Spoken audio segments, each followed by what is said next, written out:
ይህንን ታውቁ ኖሯል? ኢየሱስ በመስቀል ሲሰቀል በሰው ልጆች ላይ ከባድ ጥፋት ሊፈጸም እንደነበር እንዲህ ነው መጽሐፍ ቅዱስ ኢየሱስ በተሰቀለ ጊዜ የሰማይ ፍጥረታት በሙሉ ይህንን ክስተት ይመለከቱ እንደነበር ይነግረናል። ብዙዎች የማያውቁት ነገር ቢኖር እያንዳንዱ የሰማይ ልጆች ወይንም መላእክት ጣልቃ ለመግባት ዝግጁ ነበሩ። እነዚህ የሰማይ ፍጥረታት ከኢየሱስ አንድ ቃል ብቻ ነበር የሚጠብቁት። አንድ ቃል እና ሁሉም መለኮታዊ ኃይል በምድርና በሰው ልጆች ላይ ጥፋትና ሞት በሆነ ነበር። የመኖር እና ያለመኖር ህልውናችን በኢየሱስ አንድ ቃል ላይ ብቻ የተመሰረተ ነበር።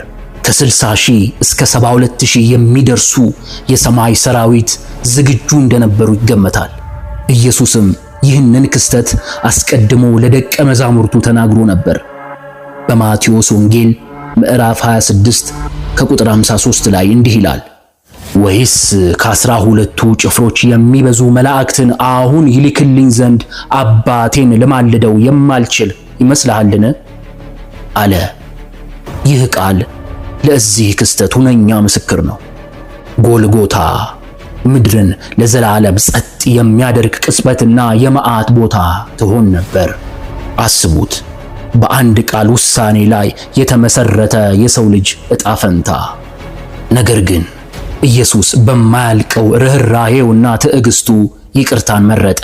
መላእክቱንም አልጠራም። የመስዋዕቱ በግ ከፍርድ ይልቅ ተስፋን የመምረጥ የመጨረሻው የፍቅር ተግባር ነው። በአንድ ቅጽበት ሁሉ ነገር ሊያበቃ ይችል ነበር። ነገር ግን ፍቅሩ፣ ይቅርታውና ትዕግስቱ የዓለምንና የሰው ልጅን ታሪክ ለዘላለም ለወጠው። ክብርና ምስጋና ለድንግል ማርያም ልጅ ይሁን። አሜን።